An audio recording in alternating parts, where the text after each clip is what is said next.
The president finally concedes the election 24 hours after a mob of his supporters stormed the Capitol, leaving 5 dead, including a police officer. The fallout from Wednesday's events keeps growing. More resignations at the White House and in law enforcement this morning. Plus, vaccinations finally starting to pick up the pace. Here's what you need to know.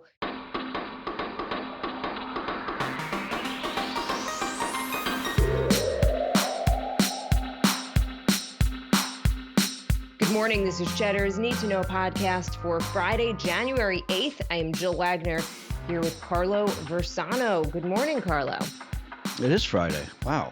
That's a nice little surprise, huh? Jill, I've been meaning to tell you this. I've been meaning to tell you this for like 3 days, but the news keeps getting in the way. I finally got your holiday card the other day. Oh, And I just wanted to say it was great. It had pictures of Alex and you guys and that amazing poem that you wrote. I assume that was you that wrote that, right? yes. Yeah, of course. Yes, it was great. So I just wanted to thank you. I loved it. But my one question is, what are you supposed to do with these cards after the holidays? I always feel bad tossing them because people put so much work into them. I don't want to throw them out. I will say this year I put way too much work into this card, but I felt like 2020 deserved more than just a few pictures. Um, I think you just chuck them, right? I mean, I keep my family's cards, I will say, Yeah. and we leave them up. But I think you don't need my holiday card. In 10 years from now, I don't think you need my 2020 holiday card. So I wouldn't be offended if you tossed it. Okay, fine. But it was great, and I thank you for it. And just incredible. I'm thinking about this meme just on the fact that it's January 8th. I saw this meme that was like, okay, we've had our 7-day trial of 2021. I'd like to Send it send it back. back. And it's like, seriously, this is the first week of the new year. Everyone was thinking, oh, can't wait till 2021. And Oh yeah. it's been worse. Okay, but let's start with the latest headlines, and then we'll talk about some of the angles that we didn't have time to touch on yesterday with JD. President Trump has now officially conceded the election. He posted a taped video to his Twitter account after it was unlocked. And he doesn't admit that he lost. He doesn't mention Joe Biden by name, but he did condemn the violence earlier this week. And he said, quote, "My focus now turns to ensuring a smooth, orderly, and seamless transition of power." Meanwhile, Education Secretary Betsy DeVos, Transportation Secretary Elaine Chao, the latest and highest level administration officials to quit. Congress has adjourned for at least a week, although some House Democrats say they are considering coming back to impeach President Trump again if he doesn't leave office. The Wall Street Journal editorial board, among the most conservative in the country, is actually urging the president to resign to avoid impeachment. So some I major was shocked. developments within the I past was 24 hours. shocked when I read that journal editorial. That definitely shows you there's something. This is different from some of the other scandals that we've covered.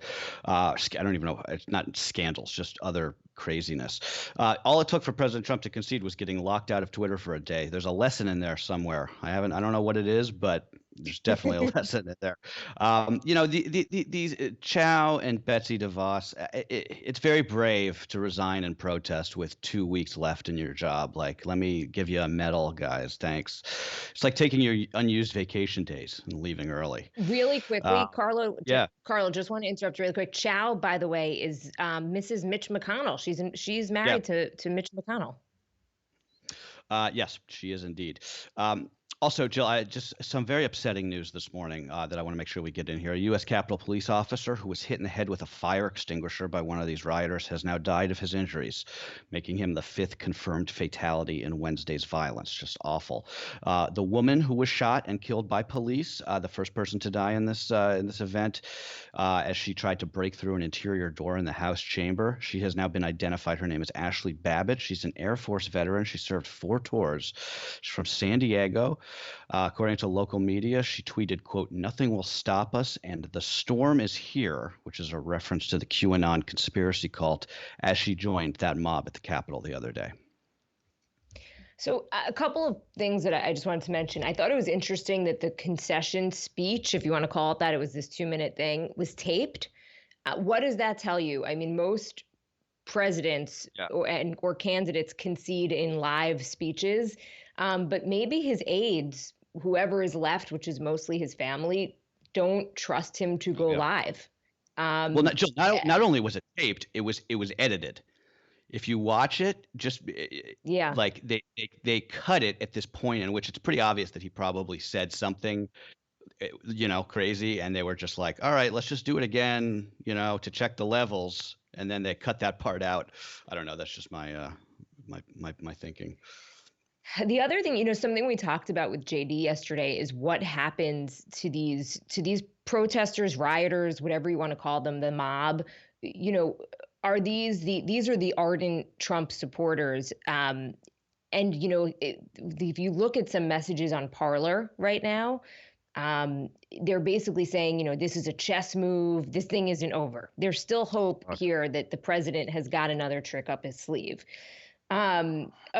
By the way, the chief of the Capitol Police, he's going to be resigning later this month after the department's union called for a change at the top. The Senate Sergeant at Arms is out also. The lead federal prosecutor in Washington hasn't ruled out charging President Trump in connection with inciting the riots, a remarkable possibility.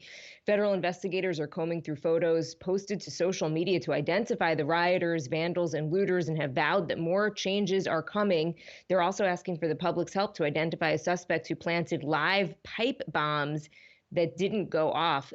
The more we learn about this, the more you realize how much worse this could have been. Yeah. I maybe had these rioters had a plan. It sounds like Yeah. the plan was just storm the Capitol, and then it was like, then what? Yeah. Take pictures on Take Instagram. That was photos. apparently the plan. I mean, it really shows you like that what the posting it to the gram was sort of like the end game here.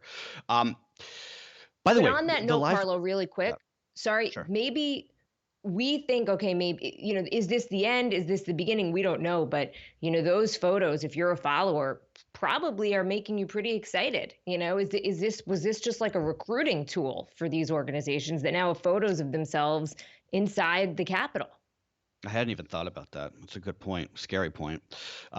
Yeah, I mean, look, there were live pipe bombs. I mean, you just mentioned that. That's gotten totally lost in all of this, right? God forbid those things went off. We're talking about a completely different situation here.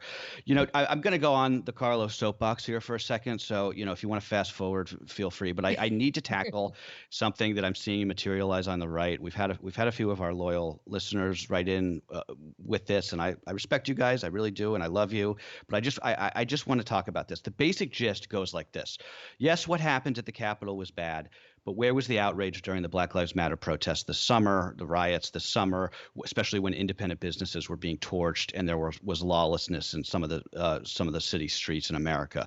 The media didn't care then. Democratic lawmakers turned a blind eye then. So I just want to address that. First of all, there were a lot of people who were arrested in those protests, more than at least so far in this one. And I can't speak for the media to the extent that the media is even a thing. But Jill, you and I talked about that stuff incessantly this summer and how bad it was when it happened. But even putting that aside, this equivalence is just straight up wrong. We're talking about people who broke into the seat of American government and flew Confederate flags inside statutory hall. That flag has never flown in the halls of the U.S. Capitol, not even during the Civil War. I don't know if you saw that one picture of the guy waving it around like he owned the place. Yes. I posted That it to on my me, Instagram account. yeah, that to me was enough to make me want to vomit. I mean, they took down the American flag outside and put up a Trump flag. That should make you sick to your stomach if you're an American patriot. They desecrated the cradle of American democracy, the people's house. They call it the people's house for a reason. So please spare me this false equivalence, the reflexive, well, what about the media? Use your eyes and your brain. If you think that the images that we saw on Wednesday, traitors storming the government to overturn an election during a joint session of Congress that was in session, is in the same ballpark, it's in the same universe as graffiti on a Bank of America in Brooklyn, or even a burned out hardware store in Kenosha. And I'm not making excuses for that. That was wrong and reprehensible too. But they're not the same thing. There was this first turn, because I follow a lot of sort of like right-wing people on social media to sort of understand where they're coming from. The first argument here was that these were Antifa protesters who infiltrated this mob. That didn't stick because these idiots were all walking around with their faces uncovered and their friggin' work IDs hanging from their necks. So it wasn't very hard to figure out who they were and that they were well-known, people from these Trump rallies and QAnon supporters. So that died on the vine, thankfully. But the new thing is this moral relativism with the BLM protests. No, I'm sorry, but no. And the other facet of this argument, and I'm almost done here, is just the praising of Republican leaders who came out and denounced the riots yesterday, or Wednesday and yesterday.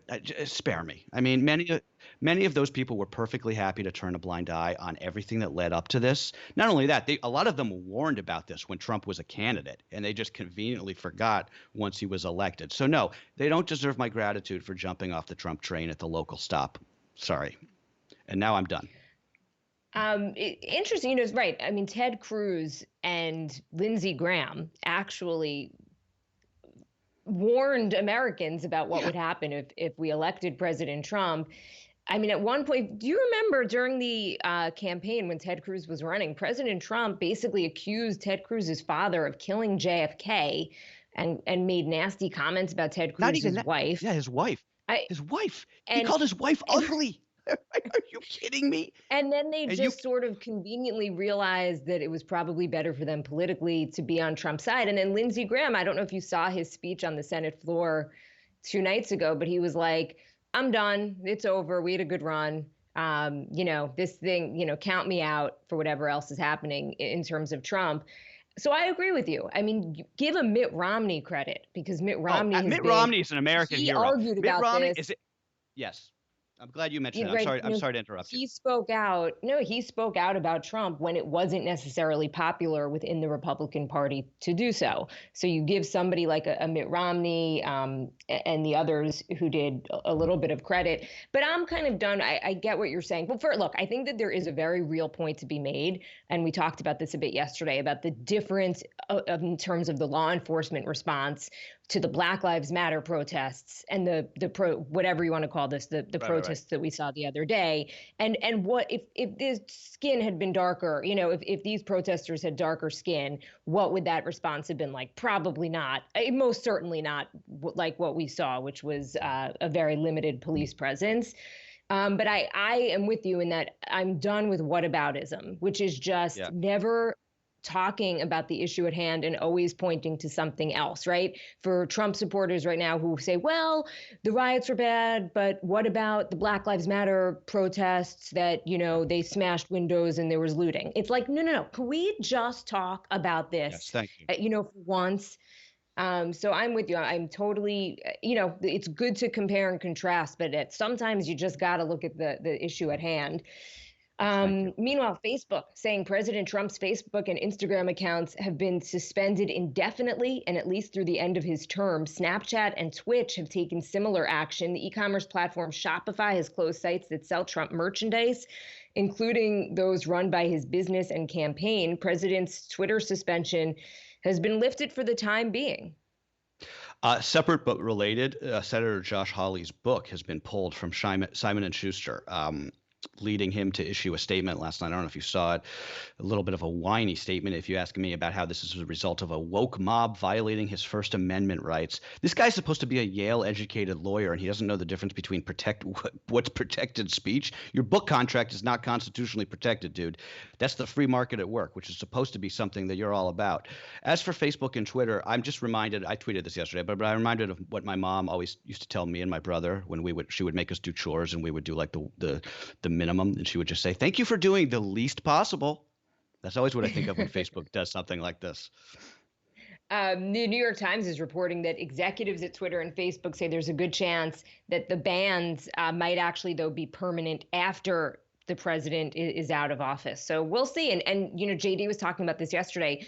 What does that mean? Does it even matter? Does he just go to Parler? I don't know. But I want to switch gears and talk for a second now about the vaccine rollout. Carlo, you said it early this week, which feels like 500 years ago. This should be the one and only story that we are talking about, the COVID vaccines. The good news, according to the Bloomberg Vaccine Tracker, which is a great tool, by the way, if you want to keep track of the vaccinations in your state, is that we are finally starting to pick up the pace. The U.S. administered more than 700,000 shots between Wednesday and Thursday, and it comes as the U.S. has now topped 400,000 daily deaths for the first time. Dr. 4,000. Sorry, I just wanted to said 400. Just to Oh, no, 4,000. I apologize for that. Huge difference. 4,000. Can you imagine? I mean, that's just, it's hard to sometimes process these numbers, but My God. This was, again, daily deaths for the first time. Dr. Fauci says there's more pain ahead, and he's urging people to be patient as the vaccinations ramp up. I mean, how, I don't know. The Jill, the incompetence everywhere is just off the charts right now. If you're listening to this and you're like, does nobody is nobody in the government at any level working? It's not just you. It's like that meme with Meryl Streep, Devil Wears Prada. Why is nobody working? It's always what I think of with this. But I want to focus briefly on New York. I know even if you don't live here, I get it, but it is important what happens here just for the country. We're witnessing a real failure of governance in this state at this moment. Our mayor and our governor going at it. The mayor is blaming the state for thousands of vaccines going unused. Governor Cuomo saying that the city can't unilaterally decide who skips the line. This is insanity what's happening here. Everything positive I ever said about Andrew Cuomo in the chaotic early days of the coronavirus, I take back. Just putting that out there. In New York State, the deal is right. The first batch of these vaccines is reserved for healthcare workers, but a lot of the healthcare workers don't want them. Okay, fine, like that's your choice. I get it. But open it up to those who do, right? I mean, we have to get shots in arms to develop herd immunity. It doesn't matter whose arm it is, really. Like obviously it's better to get these first responders in and it's better to get senior citizens in first, but the whole point is that people have to have the vaccine to get us out of this thing. So if I were Bill de Blasio, I would just dare Governor Cuomo, just dare him to come down here and stop him from handing out vaccines at this point.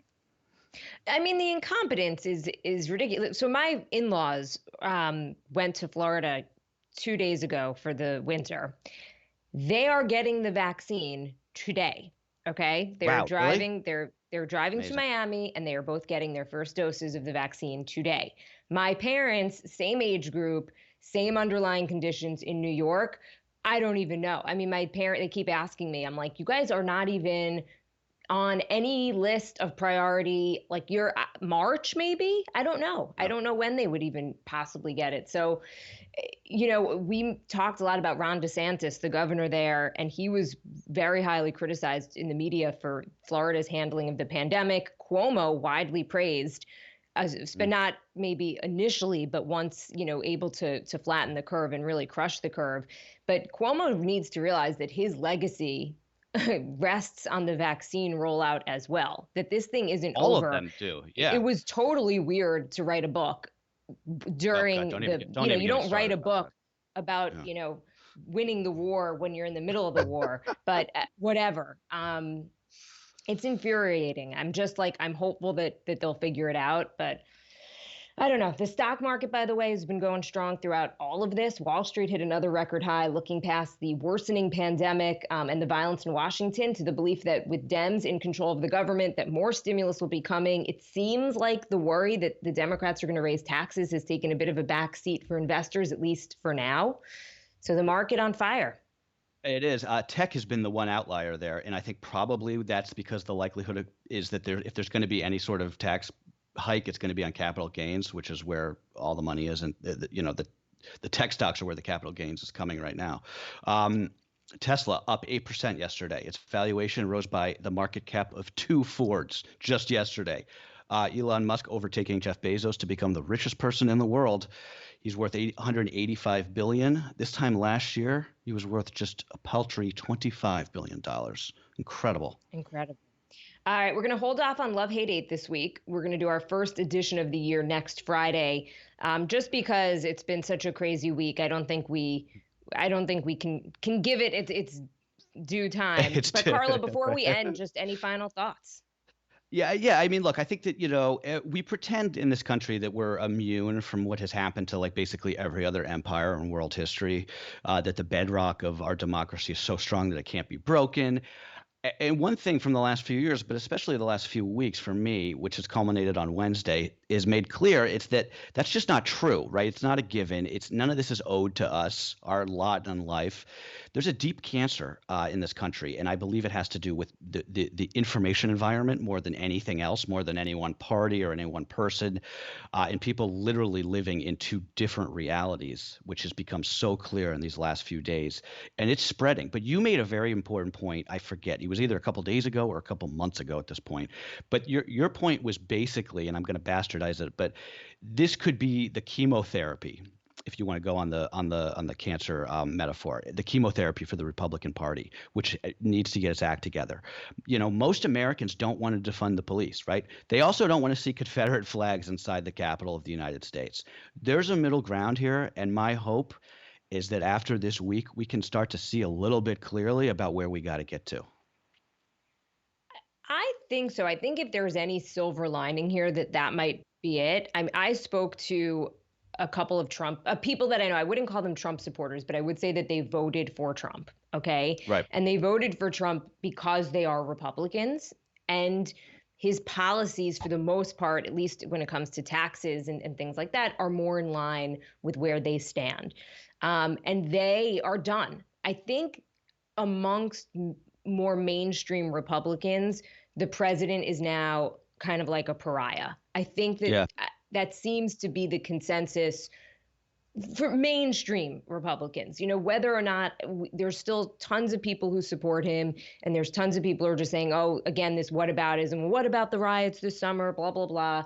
But it seems like there's a bit of a sea change here. And I guess the Republican Party has an opportunity to figure itself out. So will this be the party of Mitt Romney, or will it be the party of Josh Hawley? Will a new party emerge entirely, right, with moderate Republicans and moderate Democrats? We'll see, right? But I think it is in this country's interest to have two strong parties. Absolutely. In some capacity. I wanted to end reading an excerpt from an email that we got from one of our listeners, Justin, whose husband works on the Hill, luckily in a not in the Capitol building. He wrote this, though, in part, reflecting on yesterday. His husband said that in all of his years, yesterday was the scariest, including 9/11, anthrax, a plane flying into Capitol airspace, and multiple gun incidents. He feared for his personal safety, the Congresswoman's safety, and the rest of his colleagues. The disregard and entitlement of those who broke in was astounding. What's terrifying is that the entire line of presidential succession was in one room, right? We haven't really spoken about that, but the VP, the House Speaker, they were all there. And if they had a real right-wing militia, they could have taken over the government and done a real coup. Luckily, those who broke in were, he used a not nice word. You can say it. You can say it. He says, luckily they were dumbasses and not a true right-wing militia. It would have been a different case if they had been. Finally, we set an example in the world. Now other countries are looking at us like, wow, they can't keep their together. I don't know where we go from here, but we have to do better. And I couldn't have said it any better myself. Yeah. Okay, everybody. Anything, Carlo? No. I think he's absolutely right. And no, that's it. I'll just leave it there. I don't need to add to that. Okay. Everyone, that's what you need to know for Friday, January 8th.